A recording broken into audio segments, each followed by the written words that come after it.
Hey everybody, for today's Fun in 5, we're going to talk about a spotlight on something that board gamers may be interested in. So each week I'll have a different website or application or some kind of service I might use that I enjoy in the board game hobby and thought I should share with you. So today I'm going to share probably one of the most popular ones. It's called BoardGameGeek or BoardGameGeek.com, and it's probably the most well-known conglomeration collection of board game titles, images, links, videos, etc., etc. It might not be the best well-liked format, I guess you could say, because some of it has got a specialized format, but there's no doubt that if you want to find information on a board game, this is the site to go to, and I use it quite frequently. So let's talk about 5 things that I like about it. First off is you can get info on pretty much any game that you want that exists unless the publisher has decided not to enter it or somebody else hasn't entered it on their behalf. So if, for example, I was interested in learning about Castles of Burgundy, I could just put in the title, and once I have enough of it in, I could see any games with the title Castles of Burgundy. And once you pull it up, you get a Board Game Geek rating. That's based on the 48,000 people that have rated it. Any comments on the game? There's almost 8,000 comments.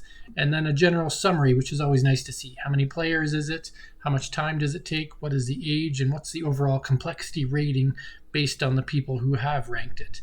You can also get other information like the name of the designer, the artist, the publisher, or there's even more credits that you can look at here, including graphic design if they've included that, or the mechanisms in it. All kinds of stuff there. So, and then beyond that, you can get images of the game in action, usually from players themselves that have enjoyed taking selfies, as you can see here. Or you can get videos that are done by often content creators who have the game and wanted to share their opinions with you. So there's just so much to the site that you can find, files, stats, versions, expansions, etc. That, it really is a wonderful place to find out information about a board game. So that's the first thing I like. Second thing I like, I don't use it very often, but I think some people do, and that is the option to do a collection. So a collection, I've used it for quite a few of my games. Not every game I have, but quite a few of them are in here. And so if I wanted to add a game, all I'd have to do is click add a game.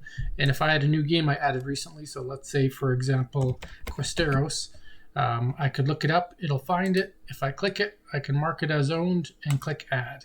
And it's going to add that game to my collection here. So I can see now Questeros is in my collection. I actually have it twice because I accidentally put it in.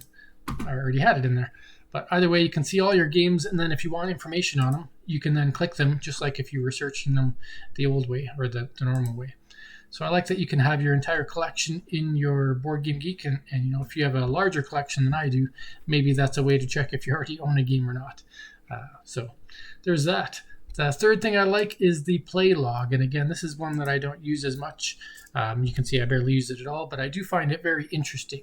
And how the play log works is, if you click on here by date, you can see the games that you've played recently by date. Right now it's in 2021, so I've only got 3 games recorded. I've played a lot more games than that, I just haven't logged them.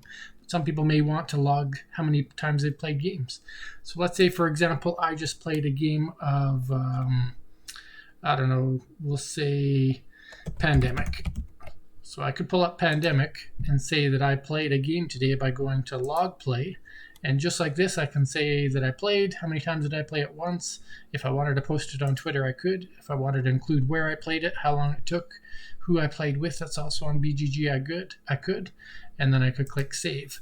And when I do that, if I go back to my logged plays, if I'm trying to make sure I play every game in my collection, I could see what games I played recently. So in June, I played Pandemic, for example.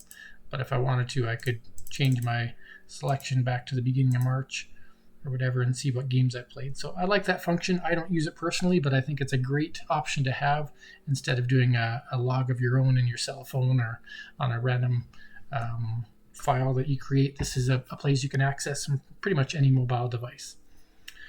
And then the fourth thing I like is the hot list and ranked list. So if you look at a ranked list, you can pull up on the BGG. I have this saved, but you can pull up a list of the top ranked games in the world by Board Game Geek users that have ranked it. So, and it goes as long as you want. You want to see the top 10, the top 100, whatever. Gloomhaven by far at the top, followed by Pandemic, Legacy, Brass Birmingham, Terraforming Mars, and Twilight Imperium. I have only played 2 of these games, and Gloomhaven I've actually only played Jaws of the Lion. But it is really cool. Oh, there it is right there on number 6. Cool to see what's on the top of the rank lists. And then if you want to see the hotness is more about what is exciting now as opposed to what is long-term longevity had the best rankings. So right now The Witcher is the most popular game that's looked up or talked about or posted or whatever. And so if you want to find out information about those games, you can just quickly click on, and there you go. You've got everything that we talked about in point number 1. And then the 5th thing I like is that you can shop for things. You can purchase things that maybe you couldn't find elsewhere. So the other day, a few months ago, I was looking for a game called Automobiles. I don't believe it's in print anymore. I looked at the AEG website. I couldn't find it. But if I clicked on Automobiles here, I would get a chance to see if it's available to purchase. So if I click on the market, I would find out if the game's available. Right now, nobody's selling that game. Or if, and that is where I found it, and I actually bought it off that site. But you may also want to buy something like the Black Market promo card for Dominion, which you actually can't buy in a board game box. So you could go to the market and see that there's all these options to purchase the Black Market promo card. And so specialized components that you couldn't get elsewhere.